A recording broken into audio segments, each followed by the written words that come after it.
And of course, we continue tracking the effort to distribute the vaccine. The state providing an update on that just a short time ago. As of today, the Department of Health reports nearly 13,000 people have received their very first dose, but there are still questions on whether that number should be higher.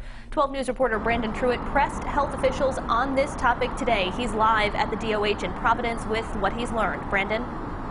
Well, Kim and Brian, the state says things are going just about how they had expected them. But when it comes to timeline and accessibility, the Department of Health admits they've hit a few bumps along the way.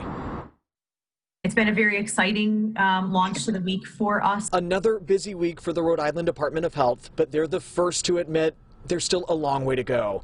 Right now, Rhode Island is working its way through phase 1. That's about 150,000 people, including frontline workers, first responders, and those in congregate settings. Phase 1 expected to run through at least February. The start of phase 2 depends on the rate the state gets vaccines. We are hopeful that we'll be getting higher levels of allocation at some point. The state says they are receiving roughly 14,000 doses a week, far less than what they were originally expecting from the federal government.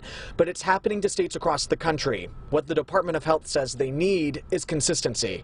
At least we are aware that we will be receiving a steady supply of vaccine over the course of the next few months. On the flip side, the state says every bit of the initial round of doses has already been used. They don't give out a first shot unless they can guarantee the second.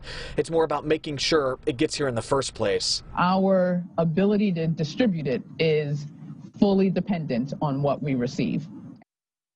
So to give you an idea of how fluid all of this is, adults 75 or older are also included in phase 1, but the state says they're just not sure when they would or how they would get them yet. That's still being ironed out because it all depends, guys, on how much vaccine the state gets and when. All right, to that point, Brandon, delays in vaccination deliveries, that's a story that's playing out nationwide right now. Of course, the longer it takes for people to become vaccinated, the longer the pandemic continues.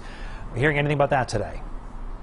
Yeah, Brian, Dr. Atul Gawande is with the Harvard School of Medicine. He also is on President-elect Joe Biden's COVID task force. He was on CBS this morning today where he talked about how these little delays in distribution are really going to start adding up. I think the realistic picture is to expect that it could be fall before things are really, enough people are being vaccinated that we're getting back to normal, and that it might be summer before the general public is really accessing the vaccine. So back here at home, it really is just dependent on phase 2, at least is dependent on how much vaccine they get and when. The state not releasing specifics on who is going to receive the vaccine as a part of phase 2. Nothing is finalized yet, guys.